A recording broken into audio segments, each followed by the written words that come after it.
Pikachu graduado. Bueno, me lo dio mi novio. Hola chicos, ¿cómo están? Espero se encuentren muy bien. Espero que se hayan pasado muy felices estos días en los que no he estado aquí presente en YouTube. La última vez, no sé si se acuerdan que yo subí un video sobre la tesis y cómo fue todo mi proceso de todo el tiempo en el que estuve escribiéndola. Pues por fin se dio el día en el que yo fui a hacer mi presentación. Mi presentación fue en línea, como les había dicho, y la verdad me puse muy nerviosa. De verdad ese día no dormí como por 5 días, o sea, 5 días antes de la presentación. Estuve muy nerviosa, estuve repasando mi tema de tesis y estaba tan nerviosa porque no podía creer que ya la había terminado. Y en serio que estaba como que dije, ¿y si no lo paso? ¿Y si no lo hago bien? ¿Y si me regañan? Y bueno, total, me desvelé mucho, me fui a la casa de un amigo de mi pareja, porque pues en mi casa no hay buen internet, o sea, aunque pareciera que yo subo los videos aquí en mi casa, para una presentación en línea pues hay que tener asegurado que tengas un buen internet y pues la neta yo no tenía ni siquiera la capacidad de un modem, porque el internet que yo tengo pues es más o menos de otro modem donde se intercala el internet, porque no es mío, es de mis vecinos, pero pues cosas por el estilo. Entonces ya después que fui a la casa de este amigo que les digo, pues me pasé la noche ahí, me desvelé ahí para ensayar el tema de tesis, y ya hasta que se dio la hora, que eran las 11 de la mañana, que me citaron online, me citaron en Meet de Google. Ya ahí me presenté y todo, y a que no adivinan qué pasó. O sea, todo pasó muy raro porque estaba yo presentando mi tema, o sea, me refiero a que llegué y dije, hola, buenos días, ya estoy aquí para la presentación. Y en eso que entro, estaba mi asesor y mis 3 sinodales peleándose. O sea, cuando entré yo dije, ¿qué está pasando aquí? ¿Por qué se están peleando? En eso ellos dicen, no, ya entró Karen, espérense. Y yo, ¿qué está pasando? O sea, yo pensé que yo no iba a presentar la tesis, chicos. O sea, se los juro que yo estaba de tanto tiempo, tanto esfuerzo, y me van a decir que no. Ay, no, ¿por qué? Pues les doy el contexto. Estaban los 3 sinodales y mi asesor diciendo que por qué les habían llegado tan tarde las citas, o sea, las citaciones. Se les manda un correo oficialmente para invitarlos a la presentación, y a lo cual le deben dar una confirmación a mi correo institucional. Entonces ahí ellos dijeron, o al menos mi asesor lo subrayó mucho, es que la verdad hay que tener protocolos bien establecidos, porque esto se mandó hace 2 días, cuando en realidad son 3 días previos para que nosotros lleguemos con nuestros mensajes para entrar a la sala, y a mí me llegó muy tarde y cosas así. O sea, por eso se andaban discutiendo antes de que yo llegara. Ya cuando llegué yo estaba así de ¿qué va a pasar, no? Entonces el secretario académico me preguntó, oye, disculpe señorita Karen, ¿cuándo fue su inicio de su proceso de titulación? Y yo así, no sabía ni cómo responder, porque yo a mí ya se me ha olvidado cuándo empezó todo mi proceso de titulación, sobre todo en el CIE. Y yo le había comentado que el 26 de abril empecé a hacer pagos, empecé a hacer todo lo que se requiere pues en la página web del CIA. Y en ese caso yo estaba así de, ¡ay! ¿Por qué se tuvo que pasar esto? O sea, por mi mente, adentro de mi cabeza. Entonces ya después empezaron a platicar que deben de citarse de una mejor manera, y yo por dentro, no voy a hacer nada, hoy no va a ser mi presentación, ¿y ahora qué voy a hacer? Entonces no, por mi cabeza estaban muchas cosas, y ya a la mera hora el secretario me dijo, no, pues señorita Karen, espero que no se haya incomodado mucho, siéntese un momento y espere las indicaciones que vamos a darle para que empiece su exposición. Y ya se va el secretario académico, se quedan mis 3 sinodales y se queda mi asesor en línea. Y ya me empezaron a decir qué hay que hacer, y empezó la transmisión de mi tesis. Por otro lado, a mi novio lo que tenía al lado era como que pues un celular celular porque le dije, oye, ¿me puedes grabar tantito en lo que estoy haciendo mi presentación? Ya que no lo puedo hacer online para Facebook o para otra medio. Y ella me dijo, sí, nada más déjame, te cargo el celular a ver si no se nos acaba la pila. Entonces, pues yo ahorita les voy a mostrar como que una parte sintetizada de mi presentación. Les voy a presentar más o menos por como que el inicio, ¿no? De cómo empecé, pues, tranquilito, así unos 6 minutillos. Y como uno de los sinodales que fue, por cierto, el más difícil de convencer, porque la verdad, la tesis, yo pensé que ya había sido aprobada por mis sinodales porque en el CIA ya estaba, pues aprobado por cada uno, pero este sinodal, sí me sorprendió mucho porque ustedes han de conocer pues las presentaciones de tesis en donde solamente preguntas, oigan, ¿tienen dudas? ¿Hay aclaraciones? ¿Qué les pareció el tema? O algo así. Y yo pensé que solo iba a haber una preguntilla o alguna duda, pero no, o sea, de verdad mi sinodal me sorprendió tanto porque él quería una argumentación de la hipótesis. Y si se saben cómo es el transcurso de lo que es el proceso de titulación, en donde te piden una hipótesis en tu tesis que esté comprobada, entonces él me había dicho que no, que mi planteamiento estaba un poco descontextualizado y que mis hipótesis no tenían nada que ver con los objetivos, a lo cual yo tuve que dar una explicación un poco más detallada y replicar. Replicar quiere decir que defiendas tu tesis. Entonces yo no esperé defender mi tesis, yo pensé que nada más iban a hacer algunas dudas, algunas preguntas sencillas, pero no, amigos, tuve que hacer una réplica de argumentos contra mi sinodal. Yo no hago ese tipo de cosas tan fuertemente, pero las tuve que hacer porque obviamente tengo que defender en mi postura de por qué hice mi tesis. Y ya de ahí como que él fue como que el que más trabajo me costó de persuadir. Y ya los otros dos pues ya me hicieron unas preguntas pues sencillas. Y al final mi asesor me felicitó, trató de convencer y persuadir a mis otros sinodales de por qué mi tema era así, que no era igual a los otros temas, y que mi tema de tesis era un aspecto cultural y no como todas las demás tesis, y que por eso era muy buen tema de tesis. Entonces desde allí ya como que quedé más aliviada, amigos, la neta yo estaba así.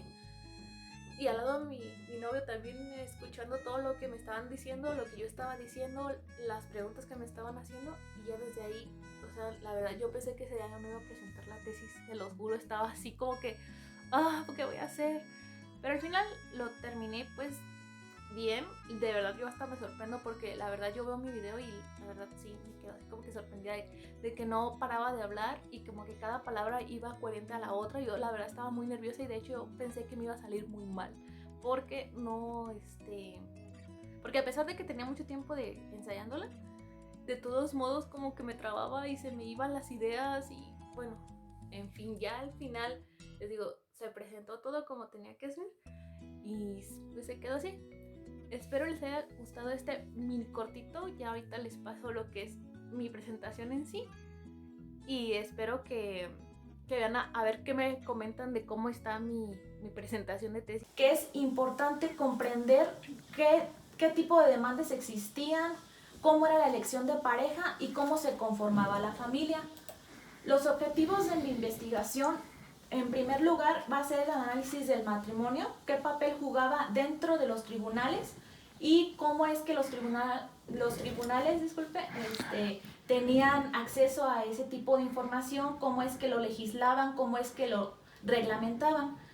En el segundo sería como que la evolución de las uniones matrimoniales, el proceso de evangelización, sobre todo en la Ciudad de México, cómo es que a partir de las legislaciones y las leyes, cómo se iban evolucionando dependiendo del contexto y de las demandas sociales que tenía cada ciudad o cada pueblo. En tercer lugar sería el proceso legislativo. Esta parte son las demandas, qué tipo de causales existían para que se dieran las separaciones matrimoniales y qué papel jugaban los jueces eclesiásticos, en este caso los provisores o los gobernantes en turno, para que se llevara a cabo el seguimiento de la demanda y se tenía un una finalidad o si tenía algún tipo de sentencia. Al final también se tiene que saber sin desconsiderar la información matrimonial. En este caso, la información matrimonial va a ser muy importante porque de ahí se va a saber la calidad de la persona, el estatus económico en el que estaba dicha persona, qué tipo de familiares tenía o a qué tipo de familia pertenecía. También está la administración de la justicia, que, vaya la redundancia, estaba dentro de los tribunales eclesiásticos, y cómo hubo muchos conflictos en cómo se regulaban los matrimonios, porque cada legislación tenía su forma de reglamentar el matrimonio y de ser ejecutados ciertas normativas, y en este caso casi la mayoría se reglamentaba en normas cristianas. En el estado de la cuestión, como bien dije, los matices culturales son muy importantes.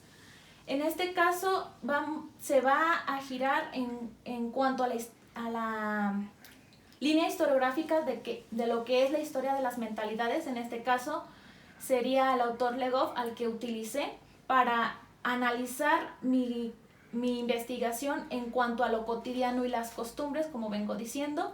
También cómo es que el imaginario social empieza a tener gran alce en cuanto a las demandas. Conforme más se tenía ese descontento social en donde los matrimonios tienen un ideal a cuanto al modelo cristiano, en lo que se refiere a la cultura o lo que es el impacto social, de lo que es la realidad social, pues era muy diferente, porque las personas actuaban de manera distinta a cómo se debía actuar, y en el actuar se dependía más de la educación cristiana que recibían las personas, y por tanto había como que muchas diferencias entre el modelo a seguir cristiano y la realidad social.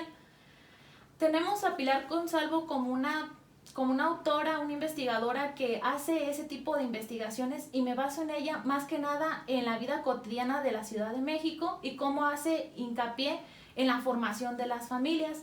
Por otro lado, tenemos a Francois Giraud con Presencia y Transparencia, la mujer en la historia de México. En esta parte, esta autora habla principalmente de la educación femenina en México y cómo esta va haciendo un impacto cultural, tanto social como político en las familias de élite. Por otro lado, tenemos a Carlos Juárez Nieto con su obra de Oligarquía y Poder Político, y en esta parte pues él hace como una comparación en las familias de élite de Michoacán. De igual modo, como vengo diciendo, mi trabajo pretende hacer un tipo de comparación entre ese tipo de trabajos que abordan el matrimonio, y en especial con mi investigación que se une y se vincula directamente entre qué poder tenía la familia y cómo se veía ante la sociedad. También tiene un enfoque sociológico, en este caso de George Duby, donde interpreta a la familia y a las relaciones de pareja como relaciones personales, relaciones donde la sociedad interactúa, y en esta parte el matrimonio es la parte donde se simboliza y se perpetúa una idea, en este caso la fidelidad y el amor a su pareja o el amor a Dios directamente. También está la parte de la comisaría inquisitorial, donde en Valladolid, Michoacán, no solamente estaba el Concilio de Trento, sino también estaba el Tribunal de Santa Inquisición. En este caso, García Gargallo Olivia hace una comparación entre ver al matrimonio solamente como un símbolo espiritual a convertirlo en un pecado, y por consiguiente considerado cualquier acto en contra del matrimonio como un delito. Esto conforme se va haciendo más y más fuerte las demandas sociales, en este caso en contra de las normas cristianas. La metodología que utilicé son los archivos de expedientes judiciales, es decir, los archivos los utilicé como fuentes primarias. En este caso, la información matrimonial, como vengo diciendo, va a ser muy importante para gestionar y analizar el matrimonio desde su origen y también desde cómo es visto ante la sociedad, porque el matrimonio también es visto como una institución, en este caso en la línea de la historia de las instituciones. Por otro lado, es importante vincularlo a los procesos legislativos porque el matrimonio en sí es un símbolo, pero es un símbolo que tiene que ser reglamentado, y al ser reglamentado va a ser institucionalizado. En este caso también utilicé el método de Fernando Brodel. En este caso, la moralidad cristiana, es decir, las normas cristianas, son una moralidad perpetua, una moralidad que no se puede romper tan fácilmente, sobre todo a inicios del siglo XVI hasta el siglo XVIII. Los procesos matrimoniales, es decir, se van situando dependiendo de la temporalidad, ya sea, como dije, desde el siglo XVI al siglo XVIII. Cada temporalidad tiene una legislación que permanece y que se ejecuta más que en otras temporalidades, y aunque el derecho canónico y el derecho romano son los principales al principio del siglo XVI, en el siglo XVIII va a tener más peso el Concilio de Trento, por lo que el matrimonio es visto como sacramento desde el más puro sentido espiritual, pero se va convirtiendo en un acto jurídico. En este caso, el método de Peter Burke, en donde hace una comparativa de teoría social, se van gestando conceptos como adulterio, amancebamiento, dúplice de matrimonio, barraganía, y en este caso los métodos que utiliza Peter Burke, yo los utilicé en este caso con los métodos de comparación y el método cualitativo.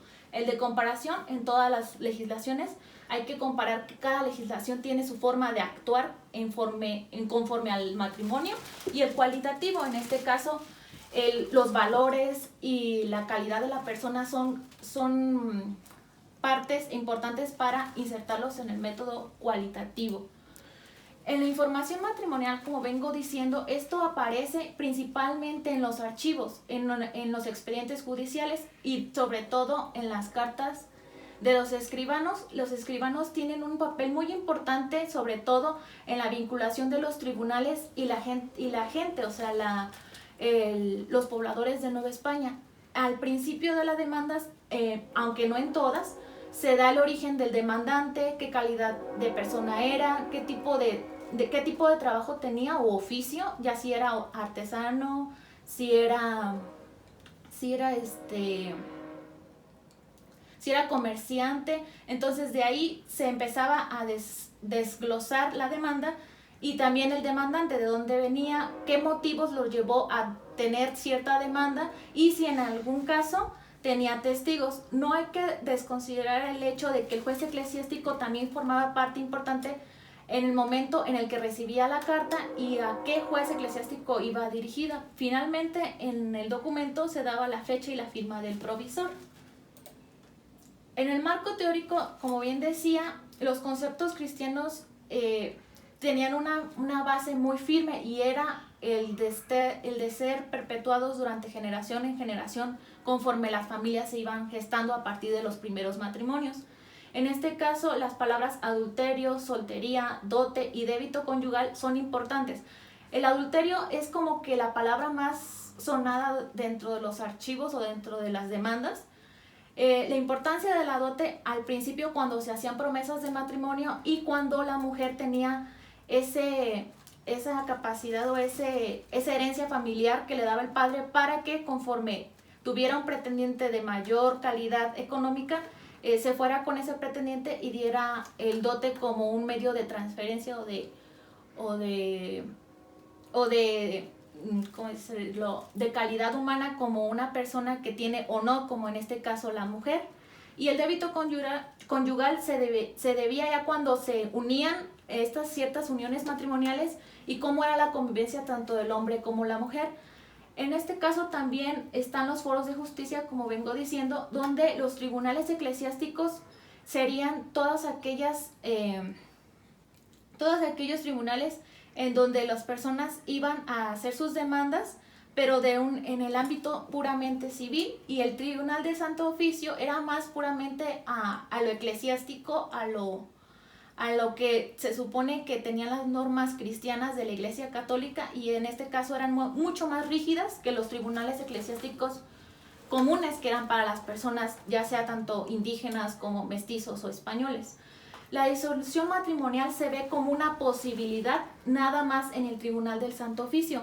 Es los tribunales eclesiásticos, como vengo diciendo, como es tanta la demanda, sí ven la disolución matrimonial como una posibilidad solamente si la persona estaba en peligro contra su cónyuge, o sea, si uno de los dos estaba en peligro a base de su cónyuge o porque alguno de los dos no estaba bautizado. Es como que las razones de que se podía hacer la disolución matrimonial.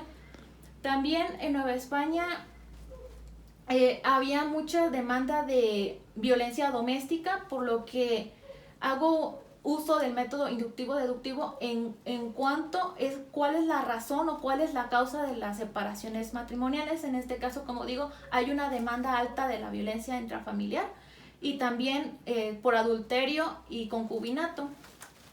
En la hipótesis, es importante resaltar que la investigación se va a basar principalmente en describir qué es disolución matrimonial y a lo largo de la investigación se va gestando esa palabra, sobre todo en los archivos. En los archivos aparece e inclusive también aparece el divorcio. ¿Qué importancia o qué función tenían los tribunales eclesiásticos? Y si los tribunales pues sí daban respuesta a las demandas de Nueva España, sobre todo en Valladolid de Michoacán.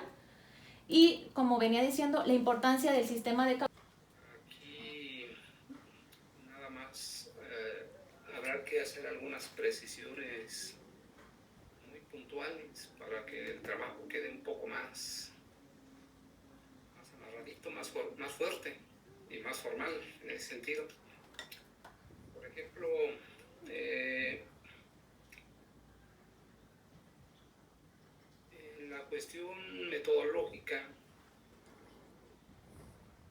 yo no vi ningún planteamiento, Karen. Yo vi la rectora de la investigación, o sea, me la dejaste entrever, pero no fuiste así muy puntual en ella. ¿Por qué? Porque esto da pie a la cuestión de responder la suposición que haces.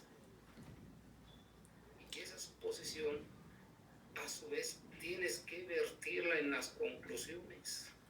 Ahí tienes que ver, derivado del planteamiento del problema, cuál fue la hipótesis y a qué llegaste. ¿A qué llegaste en la investigación? Ok, el planteamiento del problema se suscita en que, como vengo de... Ok. Perdón.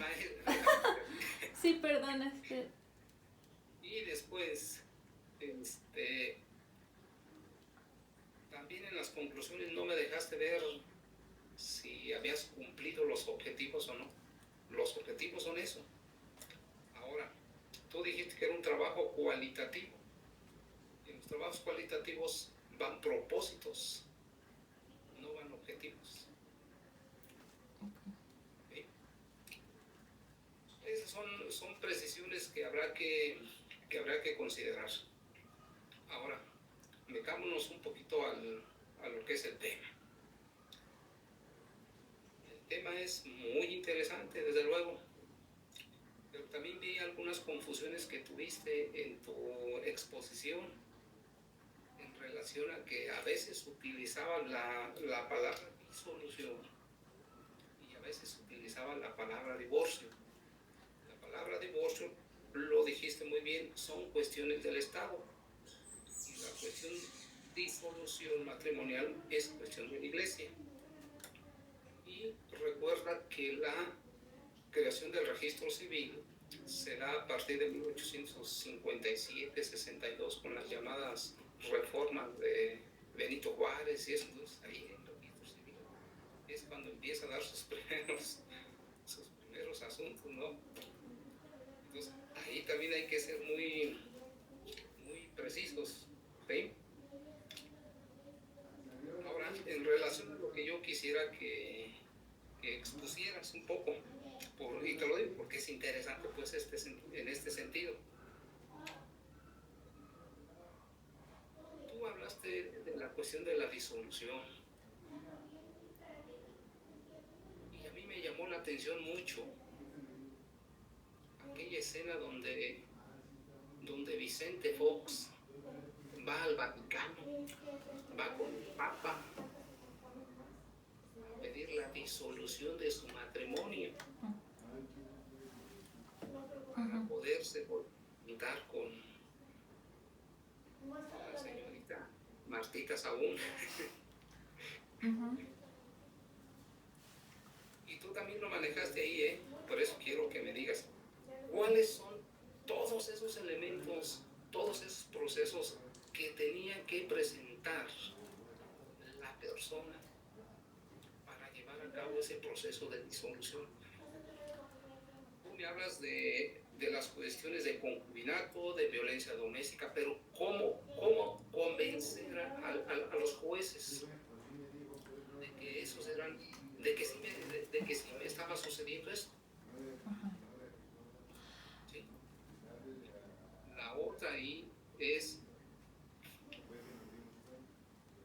era exclusivamente, estos procesos de disolución eran exclusivamente para la gente, como tú dijiste, de la élite, de los que tenían dinero, de los que podían pagar a la iglesia, de los que podían corromper a los jueces,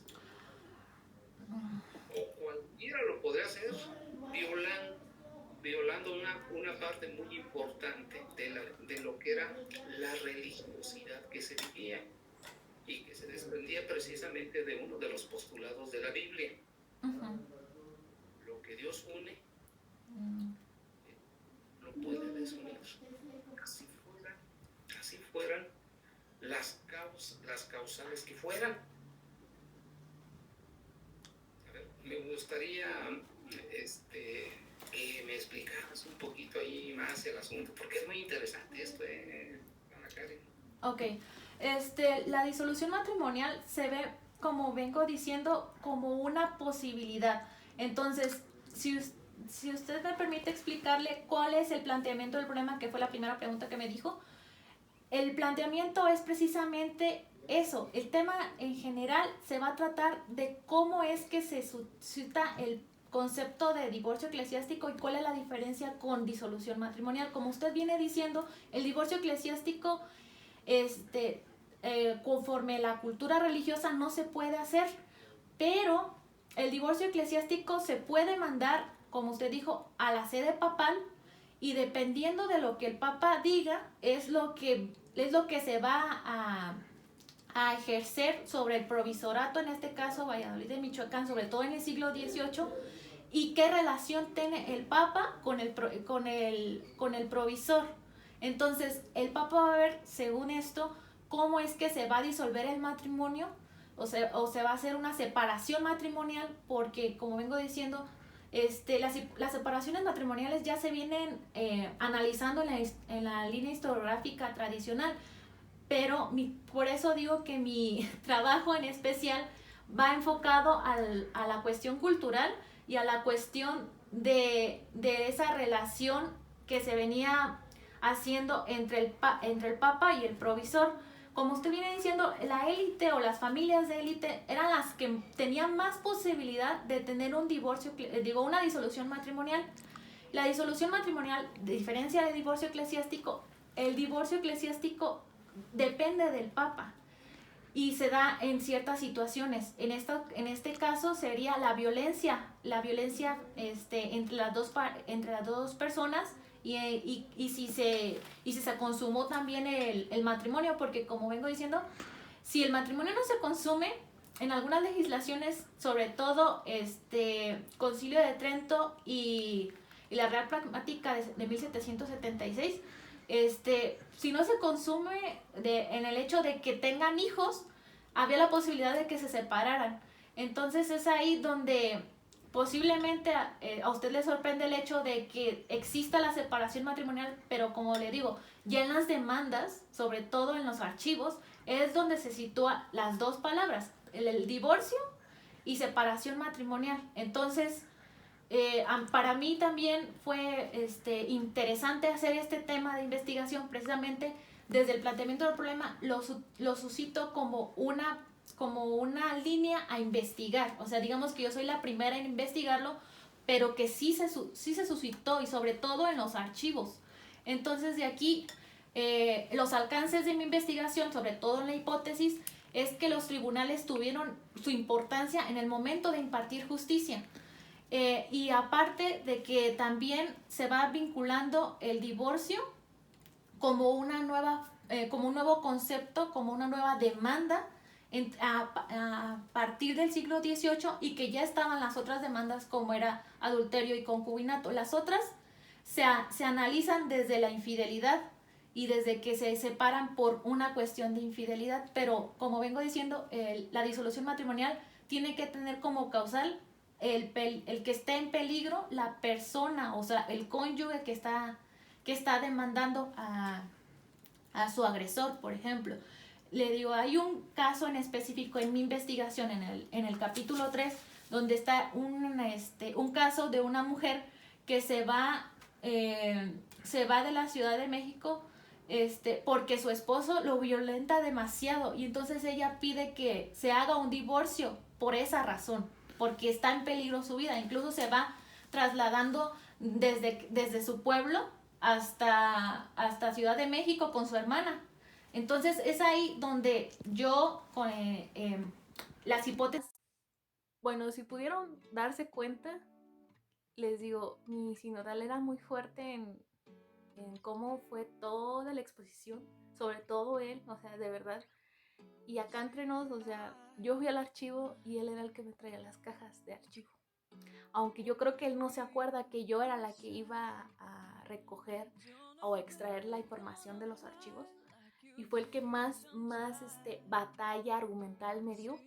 Y aún así, pues si lo vieron hace un momentito, pues sí se ve que casi me decía que mi tema no era como para un tema de tesis. Pero igual yo pude refutar bien y pues ya quedó así. Espero les haya gustado mucho mi video. Coméntenme si alguna vez han estado en una presentación de tesis, o si han hecho una presentación de tesis ustedes para titularse, o de alguna carrera que hayan tenido ustedes. Y sin más, nos vemos hasta el próximo video. Adiós.